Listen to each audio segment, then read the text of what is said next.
Ito ang AT-1K Raybolt anti-tank guided missile ng South Korea, na isusupply ng kanilang defense company na Lignex 1 sa Pilipinas, matapos mapili at ma-award ng Philippine Army ang anti-tank missile na ito, sa kanilang medium multi-purpose assault weapon with precision guided munition acquisition project. Ang pagbili ng mga ganitong weapon system ay inaasahang gagamitin di lang para sa pagtaboy at pang-neutralize ng mga main battle tank, kundi sa pagpalubog ng mga amphibious assault vehicle at mga landing craft, na nais magsagawa ng shore and beach landing operation sa ating bansa. Ang gyera sa Ukraine ay isa sa nagbabago sa estratehiya ng Pilipinas, dahil kung mayroong nais sumakop sa ating bansa, inaasahang malaki sa kanilang puwersa ang magmumula sa karagatan, at masasakop lamang tayo kapag sila ay magsasagawa ng amphibious assault sa ating dalampasigan. Ang acquisition na ito ay isang initial procurement or test buy pa lamang, sa halagang 208 million pesos, para sa 5 launchers at 10 missiles, at ang Special Forces Regiment ang pinakaunang mag-operate dito. Kapansin-pansin, na hindi nila ito pinadaan sa AFP Modernization Program, kundi isinali nila sa kanilang annual capital outlay ang budget para dito. Kaya maaring ang mga susunod na pag-procure ay ipadaan pa rin ng Philippine Army sa capital outlay nila, bagay na mas madali at mas mabilis kesa idaan ito sa AFP Modernization Program allocation.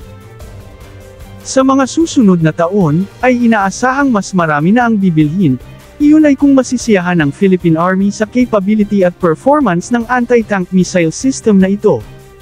Ang Philippine Army ay matagal nang sinasanay ng US Army at US Marines sa paggamit ng kanilang Javelin anti-tank missiles, kaya may mga katanungan din kung bakit hindi na lang ang Javelin ang binili ng Philippine Army, gayong iyon ang kanilang sinasanay. Ang Korean-made na AT-1K Raybolt ay may capability katulad ng American Javelin anti-tank missile, ngunit sa mas mababang presyo, kaya itong marahil ang dahilan kung bakit mas pinili ng Pilipinas ang anti-tank missile na ito. Inaasahan ring di lang shoulder launch or portable launchers lamang ang bibilhin ng Philippine Army sa mga susunod na acquisition, dahil ang vehicle launch version ng anti-tank missile na ito ay kasama rin sa kanilang plano. Ang pagpasok ng mga bagong capability sa hukbong sandatahan ng Pilipinas, tulad nitong mga anti-missile na AT-1K Raybolt multi-purpose assault weapon, ay inasahang tuloy-tuloy pa sa mas mataas na kalibre ng weapon system, dahil pareho na ring kinumpirma ni Defense Secretary Gibo Teodoro at National Security Advisor Eduardo Anyu, na patuloy na nagsasanay ang mga sundalong Pilipino sa paggamit at mag-maintain ng mga Typhoon medium-range missile system ng Amerika, dahil isa ito sa isusunod na e-procure ng Department of National Defense. Parehong kinopirma ng dalawang opisyal, na nasa pipeline na ng Department of National Defense, ang pag-acquire ng Typhoon Intermediate Range Missile System, ang missile system na dinala ng Amerika sa Pilipinas noong Abril, bilang test deployment, sa bahaging ito ng Indo-Pacific, upang ma-assess umano ang effectivity nito sa rapid deployment, sa oras na may mga military crisis na mangyayari sa bahaging ito ng mundo, kung saan naririto ang marami sa kanilang mga kalyadong bansa. Marami ang naniwala na kahit may pambili pa ang Pilipinas para dito, ay maaaring hindi papayagan ng Amerika na ibenta ang missile system na ito sa Pilipinas. Ngunit iba ang nakikita natin tungkol dito, base sa mga nangyayari at kalagayan ngayon ng bahaging ito ng Indo-Pacific, at base sa mga impormasyon nating nakalap, ay tila ang Amerika mismo ang nagnanais na magkaroon ng ganitong missile system sa ating bansa. Ang China nitong nakaraang araw, ay naglabas na naman ng kanilang pagkairita, at pangangamba sa deployment ng missile system na ito ng Amerika sa Pilipinas. Ito'y nangangahulugang talagang malaking banta sa China ang missile system na ito, at kinakabahan sila sa capability ng medium-range missile system na ito. Kaya kasing abutin ng missile na ito, kahit ang kanilang mainland.